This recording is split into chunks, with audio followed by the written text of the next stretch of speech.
At the class reunion, someone asked, "What do you do if you find out your husband cheated after 10 years of marriage?" Most people said to get a divorce. I sneered, "I'd rather be widowed than divorce." Everyone laughed, except for Maya, whose face turned pale. 7 days earlier, I received a call from Maya, who said she was organizing a middle school reunion. It had been nearly 2 decades since we graduated middle school, and the thought of reuniting filled me with a little thrill. I have a problem. I tend to get insomnia when I'm excited. The first night, I tossed and turned, unable to fall asleep. Half asleep, my husband Marcus reached out and pulled me close. "Honey, what's wrong?" Maya said there's a middle school reunion. "I'm a little excited and can't sleep." "Silly goose," my husband said gently, patting my back as if soothing a child. "Let's count sheep together." Under my husband's soothing touch, I gradually drifted off to sleep. It's no exaggeration to say that my husband was the kindest, most understanding man in the world, but at the class reunion, Maya, the school's most popular girl from our past, asked the women a question. "After 10 years of marriage, what if you discover your husband's infidelity?" Most of the women said, "Divorce." Maya looked at me. I declared boldly, "I, Grace, will only ever be widowed in this life. I will never divorce." Everyone laughed, but Maya's expression changed dramatically, and there was a strange look in her eyes. I thought it was just a bit of light-hearted chat during the reunion, and I had enough confidence in Marcus, but all evening, Maya's gaze never left me. When I met her eyes, she quickly looked away. When I went to the restroom, I cornered Maya in the restroom. "Maya, we've been classmates for so many years. If there's something on your mind, just say it." Maya forced a laugh and denied it. I haven't been active in that kind of social maneuvering for a long time, but there was no way I wouldn't see through such little tricks. "Tell me." Maya stared intently into my eyes and said seriously, "You have to promise me to stay calm." I had a bad feeling, but I took a deep breath and nodded.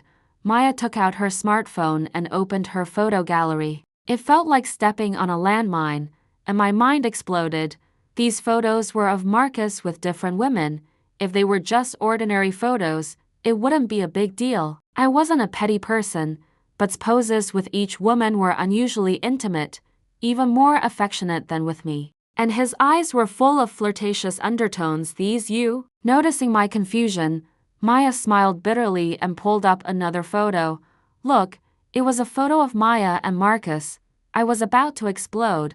How dare the other woman be so brazen? "He told me he was single." Maya quickly said, "That bastard tricked me. Why should I believe you?" Maya pulled up her chat history with Marcus. It was sappy, suggestive, and involved money. He told me he was single and took over $1 million from me. I was still in the dark, fantasizing about marrying him and starting a family, until Sophia sent me a family photo of him that day. Only then did I realize I'd been deceived. Who's Sophia? My mind was reeling. Another woman this bastard tricked? Anger? Confusion? I hadn't even processed one Maya, and now there was a Sophia. The reunion wasn't over, but I made an excuse to leave. I had to go back and confront Marcus. What was going on? What had he been doing behind my back? How many women was he involved with? Maya chased after me. "Grace, don't do anything rash." Rash? If she wasn't an old classmate I hadn't seen in years, I would have slapped her silly. "Grace." Maya grabbed me, and I violently shook her off. "Take your hand off me. Don't you dare touch me." Maya's eyes welled up instantly. This manipulative woman, still trying to play the victim with me? Ha! I hailed a cab and sped off. Just as I was thinking about how to confront Marcus, how to vent my overflowing anger, my smartphone rang. It was Marcus. That bastard had the nerve to call me. I answered, about to unleash my fury, when my daughter Luna's soft voice came from the other end. "Mommy, what time are you coming home? I miss you." My throat tightened and tears welled up. After 10 years of marriage, I had finally gotten pregnant and given birth to my daughter. My 5-year-old was the apple of my eye. If things blew up between Marcus and me, what would happen to Luna? If was prepared, I might not even get custody of my daughter. I remembered my casual remark from earlier, I'll only ever be widowed in this life. I will never divorce. I swallowed back the tears that threatened to spill.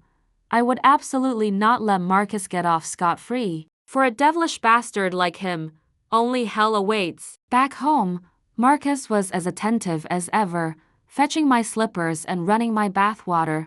Normally, I would have been touched and given him a grateful kiss, but now, just looking at him made me feel nauseous. It turned out that this handsome man was all flash, no substance. Honey, did you drink too much? Seeing my pale face, Marcus didn't suspect a thing. Indeed, with my open and straightforward personality, I was as transparent as glass to him. Given his two-faced behavior, womanizing outside and being dutiful at home, I was completely outmatched in terms of cunning. As a woman, facing her husband's infidelity so suddenly, it was impossible not to feel panicked, confused, and furious. But what could I do now? The only thing I could do was force myself to calm down. I had already lost so much. I couldn't afford to lose everything.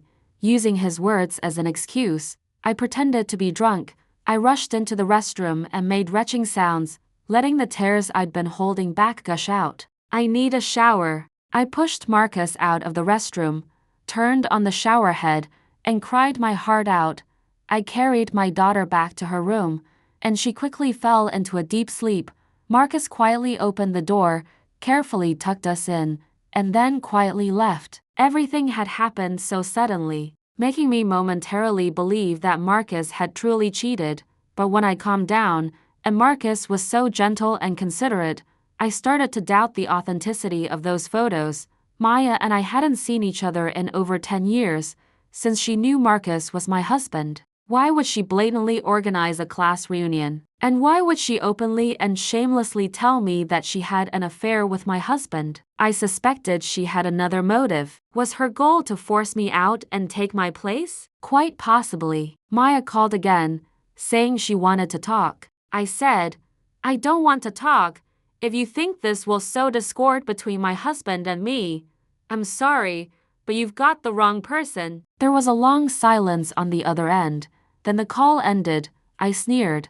Did she think being pretty meant she could do anything she wanted? But a pretty face isn't a substitute for a brain. Ridiculous. Unexpectedly, Maya Woldnifies to find me. Grace. Maya, without a word, pulled me into her car. What exactly do you want? I snapped. Is breaking up other people's families fun? Maya didn't say much. Instead, she drove me straight to an unfamiliar place. The place was glittering with neon lights and bustling with nightlife, filled with seductive music. Since I stepped into marriage, I had truly never been to such a place, especially after having my daughter, office, home, and later, the preschool. I believed a married woman should be a good wife and loving mother. Maya must have been a regular here. She knew her way around and led me to a corner table. Here, there's a show about to start. I hope you can watch it calmly. It was indeed quite a show. I personally saw Marcus enter with a woman, acting intimately. The entire process was filled with flirtatious undertones. That's Sophia. Maya stared intently at me. According to our investigation, besides you, his wife, he has 2 other girlfriends, me and Sophia. Watching's frivolous demeanor, then thinking about his gentle attentiveness at home, my mind was even more muddled. Should I believe Maya, or should I believe Marcus was innocent? Ultimately, the 3 women sat together. I, Grace, Marcus's wife, a business executive at a private firm, Maya, the owner of a chain of beauty salons, who had been cheated not only out of her emotions and body but also money, Sophia, a second-generation rich woman with inheritance rights to 2 private hospitals, had experienced the same fate as Maya. The atmosphere was awkward. Maya asked me again what I planned to do. I was Marcus's legal wife. If I was willing to forgive Marcus, they would choose to withdraw and preserve my marriage. We're old classmates. Maya said seriously, I want you to be well, otherwise I wouldn't have been so blunt with you. It was a bit heartbreaking. My marriage actually needed the intervention of other women to be salvaged. we can withdraw. Sophia spoke up. But can you guarantee that bastard will settle down and be a faithful husband? Who could guarantee that? No one. And even if I preserved this marriage, could I still peacefully enjoy Marcus's considerate care as before? Could I sleep in the same bed with a man whose mind and body were stained, without a care in the world? I couldn't do it, but if I chose divorce, what would I gain? Office. The legal representative and owner were in Ant's name, while the true owner was Marcus, unlisted. The reason I worked so hard on business deals all these years was that I always felt it was our family business, but now, I finally realized that Marcus had me completely figured out and manipulated from the start. The house was in both our names, but what good would half the property do me? I'd be jobless after the divorce, and over a decade of hard work would have been for nothing. I'd be left with no place to call my own, because Marcus had the capital to buy out my half of the property rights. The worst outcome was losing my daughter, whom I'd sacrificed so much for. In short, if I divorced, I'd have nothing. I remained silent. It seemed I was the biggest loser now. Maya and Sophia were smart women. They naturally understood my predicament. Maya gently clasped my hand. Grace, don't worry, we'll teach that bastard a lesson together. My demands weren't greedy. I just wanted to reclaim what was mine. Like the profits I generated for the firm over the years, Sophia laughed, saying I lacked ambition. If it were me, I'd take back 10 times that. I smiled faintly. That was the difference between being married and unmarried. Their relationships with Marcus could be resolved with a simple breakup, but I had to consider my daughter, so I didn't want to go too far and jeopardize my chances of eventually getting custody of my daughter. They say where there are 3 women, there's always drama. Our show was just beginning. The legal representative and owner of the firm were Ant. That meant if Marcus and I divorced, the firm would have nothing to do with me. But in these 10 years, the profit I created for the firm was tens of millions, if not hundreds of millions. Walking away with nothing was not in my nature. As the firm's business executive, and implicitly recognized by the employees as the boss's wife, I was familiar with all the firm's operations and finances. Of course, the most important thing was not to let Marcus suspect anything. So I had Maya anonymously report the firm for tax evasion. Sure enough, the tax audit bureau soon came knocking to investigate. Although this would greatly impact the firm, it was the only way I could think of to make Ant step down. Marcus's aunt was a seemingly astute middle-aged woman. She had a relatively stable nursing job, and she pocketed money faster than anyone, receiving a monthly service fee and an annual dividend from the firm's net profit. But when things went wrong, she ran faster than anyone else. Tax evasion could be a major or minor issue. If you had a good attitude and voluntarily paid the back taxes and fines, it wouldn't be a big deal.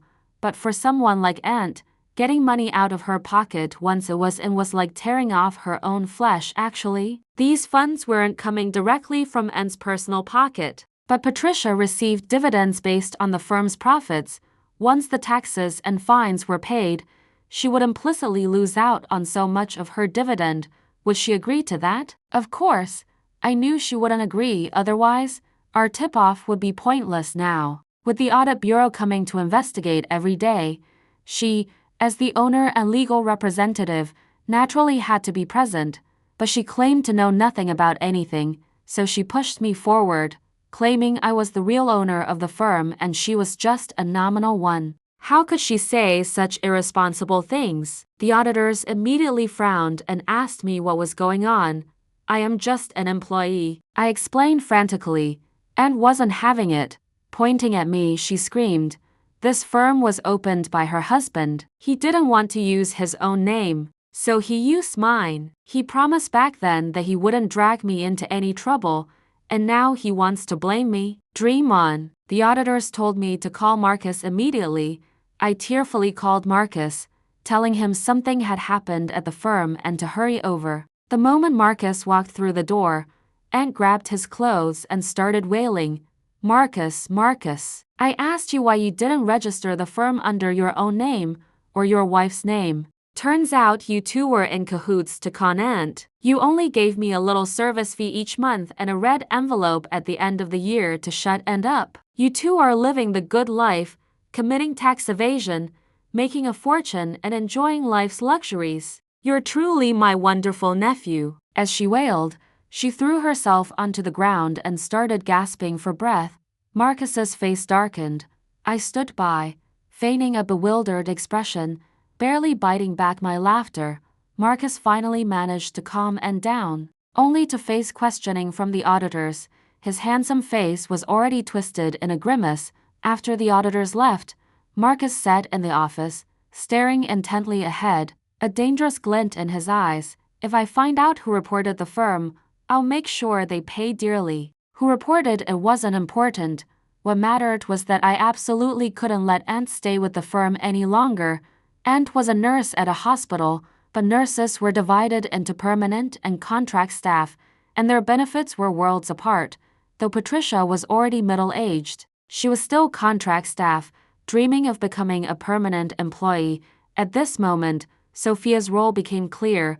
I arranged to meet Aunt and said, "Aunt, I know you've always wanted to be a permanent employee at the hospital. Coincidentally, I have a friend whose family owns hospitals, and I'll ask her to help you out." "Really? That's wonderful." Aunt was overjoyed, but then hesitated, a troubled look in her eyes. I knew she wanted the benefits without paying a dime. "Aunt, such a big thing happened with the firm, and you've been so worried. Don't worry about this. No matter how much it costs, I'll pay." Aunt immediately beamed with joy and praised my handling of things. "Grace, if you truly make this happen for Aunt will thank you properly. Aunt, we're family, so let's not talk like strangers." I took Aunt to Sophia's family hospital, where Sophia received Aunt in her luxurious office. Since she's Grace's aunt, she's my aunt too. Sophia certainly showed me a lot of respect. The permanent staff position is a minor issue, and just go home and wait for good news. Of course, we had no intention of actually getting her a permanent position. We just needed to string her along first. Then we could achieve our goal. During this waiting period, we certainly wouldn't be idle. First, we'd clear out the small fish, and now it was time to go after the big one. Game on, Marcus. Marcus was a womanizer. The three of us knew that now. This kind of womanizing man has a promiscuous nature, always on the prowl. As everyone knows, when male dogs or cats are in heat, the most annoying thing is how they mark their territory everywhere, filling the air with their foul scent. Humans are clever. The best solution they came up with is castration, or euphemistically, sterilization. Of course, for humans, administering punishment privately is illegal, but don't forget, Sophia's family owns hospitals now. What we needed to do was cause a small accident to get Marcus into the hospital. After all that commotion at the firm, Marcus temporarily had no desire to seek new conquests. He was just running between the firm and home every day. The task of causing this accident fell to me. The accident I designed was simple. I would pour shampoo near the bathroom door, so when Marcus came out, he'd do the splits and fall. Consider it karma for his cheating. Marcus tried to stand for a long time but couldn't, biting back my laughter. I struggled to help him up, pretending to be worried. "Honey, are you all right? Do you need to go to the hospital?" "No, need." Marcus's voice was tinged with a whine, and he was shuffling with his legs splayed. "Ow, I'm dying." "You should still get it checked out. What if you're really hurt?" What would I do then? I helped him slowly downstairs, driving to Sophia's family hospital while sending messages to Sophia and Maya. The three vengeful women met again at the hospital. "Are we doing this?" "But this would be illegal." "We can't do anything illegal, of course, but we can do this." Sophia smirked wickedly. Psychological torment. In ancient times, there was a form of punishment called water torture.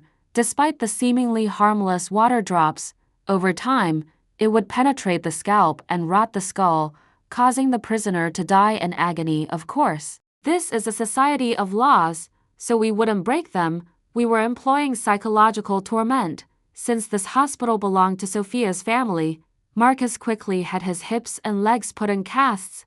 The doctor told him he had fractured bones and needed a month of strict bed rest. Marcus was in so much pain that he couldn't close his legs, and he naturally believed them without question. During his hospital stay, we continued with the next step of our plan. Sophia had promised Anne to help her get a permanent staff position, but then there was no further news. Anne waited 3 days, and I guessed by the 4th day she simply lost her patience. She called me. "Grace, has your friend called you? Does she need any information?" And, you know how these things are. If it were easy, we wouldn't need help. She's waiting for the right moment too. All right. I'll wait then. You keep working on it for me. A week later, Aunt called again. This time she was clearly genuinely impatient. "Grace, if there are any fees or anything, your uncle says we'll pay, as long as it gets done. And I already told you not to worry about money," I said, feigning annoyance. "If you act like a stranger again, I won't ask any more. No. Aunt forced a dry laugh. "How could I let you worry and spend money? Just say what you need." During this time, Marcus's accidental hospital stay gave us a small measure of revenge, so Aunt's matter also needed to be resolved quickly. Sophia called Aunt, asking if she was the legal representative or owner of a firm.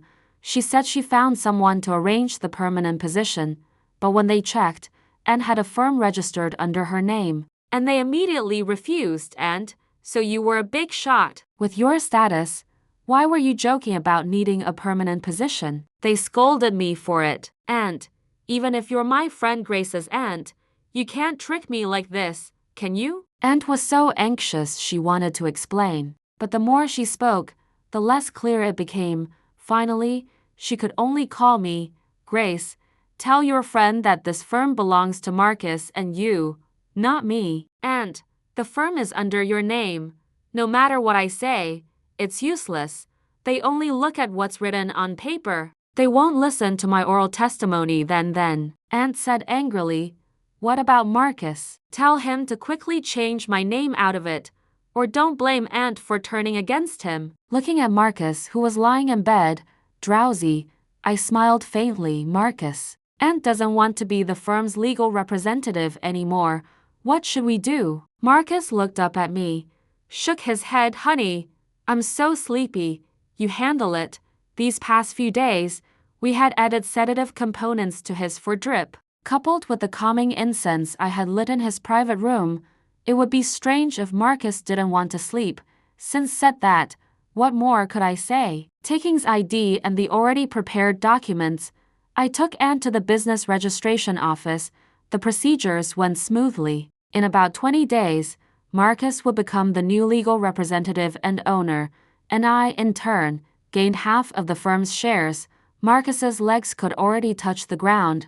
I used the excuse that there were too many firm matters to deal with after all. I was now the true boss's wife and couldn't come to take care of him every day, so I specifically hired a caregiver for him. Marcus didn't say anything. Looking somewhat disoriented, I knew that was the effect of too much sedative. I left the hospital room but turned around and walked into the adjacent room. Sophia and Maya were already waiting there.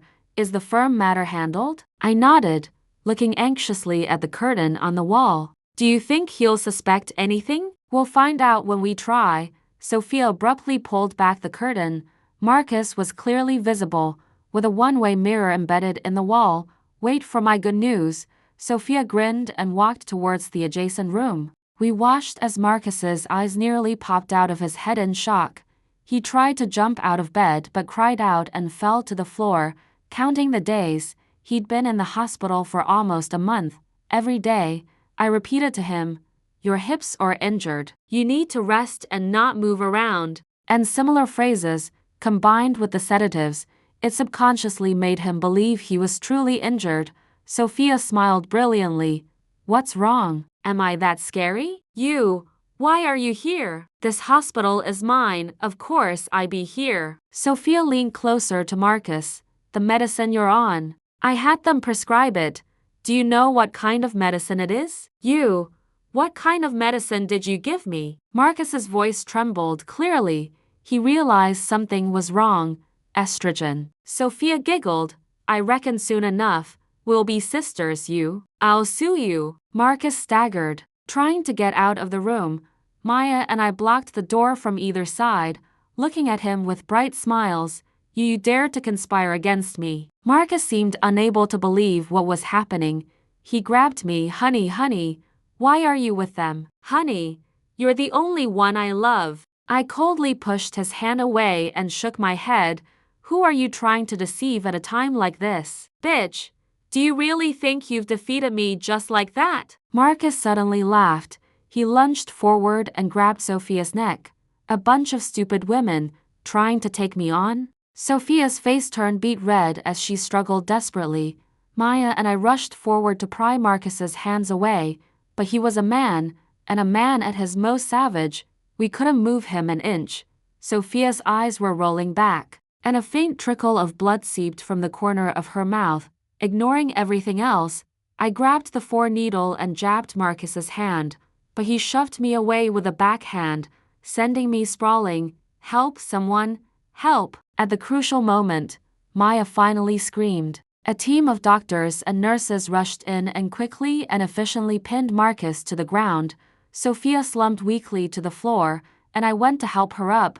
At that moment, Marcus turned his head and glared fiercely at me. Grace, you bitch, don't celebrate too soon. I'll make you regret this for the rest of your life. Watching that murderous glare, my heart lurched. I wasn't afraid of Marcus coming after me, but he knew my weakness, my daughter. He'd definitely use my daughter to get back at me. Ignoring the chaos in the hospital, I drove straight to Luna's preschool. I couldn't let anything happen to my daughter, but wasn't at the preschool. My heart leaped, and I nearly collapsed. I was too late. After all, Luna's mom, didn't you call in sick for Luna this morning? The teacher supported me, reminding me with a puzzled expression. Indeed, panic makes you forget things. Luna had a slight cold, and I had taken her to Grandma's place this morning. I hoped Maya and Sophia wouldn't give Marcus a chance to make any calls. God, please help me. I drove straight to Grandma's house, hugged my daughter tightly, and wanted to leave immediately. Grace, Grandma called out to me. My heart jumped, and I instinctively hugged my daughter tighter. Mom, is there something wrong? You forgot Luna's medicine. Grandma handed me the medicine. Marcus is in the hospital and has abandoned her responsibilities, and Luna is sick. It's been really tough on you these past few days, Mom. I'm fine. I quickly left with Luna. At a time like this, I didn't dare take her home. After much thought, I realized the safest place was with my parents, Henry and Margaret. My parents lived about 180 miles from where I lived, a 3-hour drive. As soon as the car got on the highway, Maya's call came in. Grace, Marcus got away. We're looking for him everywhere. Where are you? You need to be careful. My heart raced, and I couldn't help but speed up. I asked Maya to call me every half hour to update me on the situation, so I could be prepared. Throughout the 3-hour drive, Maya still had no news of Marcus. With each call, I desperately tried to think of all the places Marcus might go. Luna's preschool, Grandma's house, our own home, but I had forgotten one place. The car stopped downstairs at my parents' house. I hugged my daughter and rushed upstairs. Maya's call came in just then. I answered while ringing my parents' doorbell. The door opened. Marcus stood inside, a smile on his face. He had a few bruises, and his hand was bandaged. Marcus, I instinctively cried out. What are you doing here? Daddy, Luna, unaware of what was happening, affectionately called out and rushed into Marcus's arms. I wanted to stop her, but I wasn't as strong as Marcus, and I was afraid of hurting Luna. I could only watch as Marcus held my daughter, a triumphant and cruel glint of a hunter in his eyes. You give me back my daughter. Honey, if you want to make a scene and let your parents know, I don't care. Marcus chuckled dryly. I'll call them out now. Marcus! I was so furious I could barely speak, and my body began to tremble uncontrollably. Don't say anything. Yes, I had too many concerns.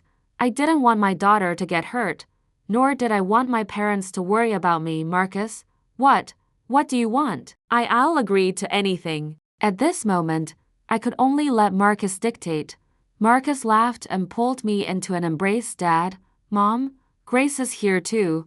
Let's have a nice family dinner tonight. My parents, Henry and Margaret, were overjoyed by our unexpected arrival. Margaret pulled me into the kitchen, chatting and complaining about Henry while she picked vegetables. Meanwhile, Marcus was in the living room chatting with Henry. I was in no mood to listen to my mother's complaints. All I wanted was to snatch my daughter back, but was extremely vigilant, keeping Luna close by his side. What now? I knew Marcus would never let this go. His next move against me would likely be even more vicious. Was I really going to lose like this? At the dinner table, facing my parents and daughter, the people I loved and cared about most, I felt powerless to protect them. I struggled to control my emotions. My mother, Margaret, noticed my unusual behavior and reached out to touch my forehead.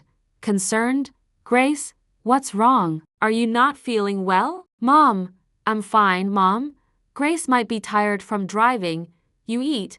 I'll help her rest. Marcus closed the bedroom door and stared at me with a lewd smile. Honey, they say absence makes the heart grow fonder, and I'm really feeling it. You? I scoffed disdainfully. A eunuch like you could feel anything? That remark touched Marcus's sore spot, and he lunged at me. He was going to rape me in my parents' home. I struggled desperately but was no match for him, and I dared not scream loudly. Marcus threatened me viciously. Grace, you'd better obey me, or no one in your family will escape unscathed. Marcus, don't push your luck. I'm pushing you around. What are you going to do about it? Marcus laughed triumphantly. Do you really think I cherish you? You're nothing but a free laborer and a free nanny. All these years, I really owe it to you, otherwise, the firm wouldn't have made so much profit, and thanks to you, I could enjoy myself outside without a care in the world, picking up a new bride every day. Why couldn't you just stay naive? Why did you have to side with those bitches and try to get revenge on me? You're truly overestimating yourself. Marcus twisted my arm, a malicious grin on his face. They say after all our years together, there's a bond. I'm not heartless, so today, you obediently sign a divorce agreement, leaving with nothing, and I'll let you go. You can even have Luna, that burden. I never imagined Marcus could be so shameless. He had always treated me like a fool, and now he wanted me to leave with nothing, and to top it off, he cursed his own daughter as a burden. My daughter was my limit. I was blind with rage and fiercely kicked him in his groin. Marcus's pretty boy face instantly turned beet red, and his scream almost deafened me. My parents, Henry and Margaret, knocked on the door from outside, anxiously asking what was wrong, what had happened. Through the door, I used a stern tone to tell my parents to take Luna out for a walk. Then I called Maya and told her to bring some people over quickly. Grace, we're on our way. Just hold on a little longer. While was still rolling on the floor, I quickly went out and locked the front door from the outside. We lived on the 5th floor, and I didn't believe Marcus would dare jump from that height. After I finished all of this, I saw Henry standing at the top of the stairs, looking at me with concern. Dad, I'm fine.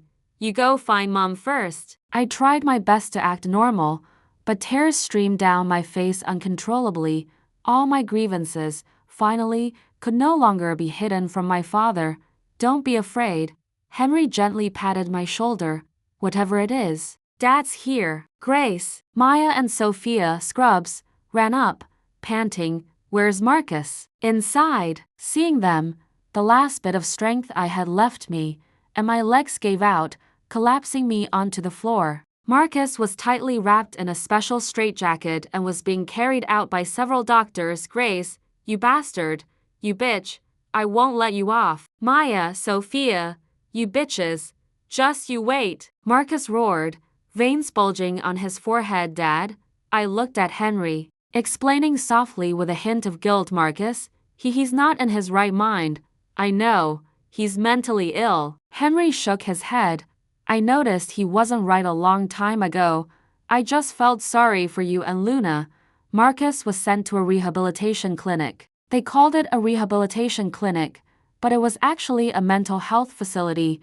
We originally thought we'd have to go through more trouble, but actually helped us out. While taking him back to the hospital, he bit a doctor. The doctor immediately diagnosed him with mania and admitted him with a single phone call. An arrogant man like Marcus had always been the one to cheat and trick others, but now he was being taught a lesson by us three women, especially by a woman like me, whom he considered a fool, who actually signed the papers to send him to a mental health facility.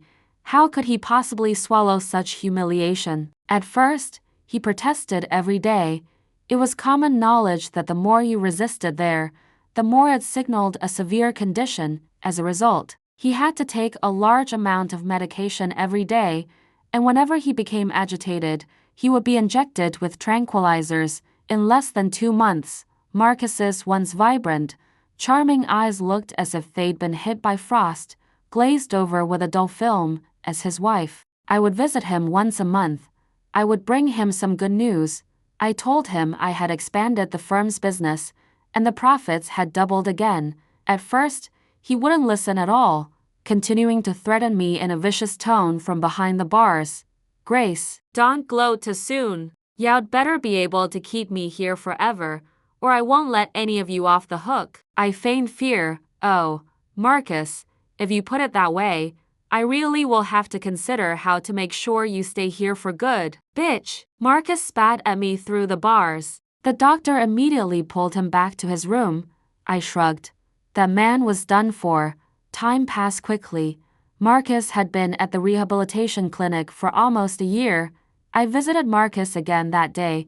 Every time I visited, I painstakingly considered what kind of news would make Marcus particularly agitated, so he would have to stay. But I noticed that Marcus was becoming increasingly calm.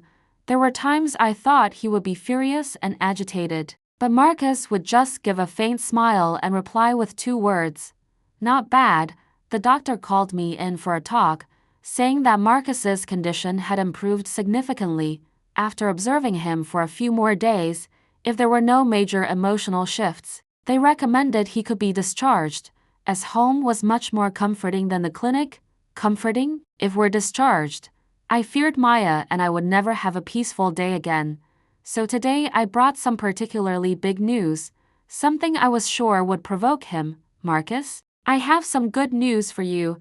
I had specifically put on light makeup today and felt radiant myself. Marcus looked at me with a slight smirk, malice slowly seeping from the depths of his eyes. I knew he was waiting for the day he could personally destroy me. I wouldn't give him the chance. I registered a new firm. I took out a brand new, bright red business license. Look, my father's name is on it. That means this firm has absolutely nothing to do with me. In fact, I have you to thank for this. You taught me everything. Marcus's eyes narrowed slightly. He was reacting. His lips twitched upwards. This good news truly struck his Achilles heel. Most of our firm's business has already been transferred over.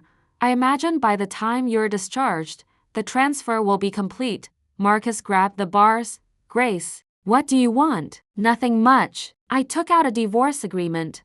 I'm a woman, and I'm quite soft-hearted, so the property will be divided equally. Just sign it. What if I don't sign? Marcus's voice was already brimming with unconcealed rage. I smiled. Given your current situation, the court can issue a direct ruling, Grace. Don't be so cruel. Compared to you leaving with nothing, I've been more than fair. I neatly put the divorce agreement away and said calmly, given your infidelity and malicious transfer of assets, if I called the police, you wouldn't be enjoying yourself in this rehabilitation clinic right now. You'd be in prison, wishing you were dead. Then why don't you call the police? Don't you hate me? Make me wish I were dead. I won't call the police. I stated coldly, I don't want to ruin my daughter's life because of you. Having a mentally ill father, even if he lives in a mental health facility his whole life, won't affect her future. Vicious woman. What woman in this world doesn't wish to be a virtuous wife and loving mother? Who wants to become a vicious shrew? But when things push you to the brink, a woman has no choice but to actively take up arms to defend her dignity.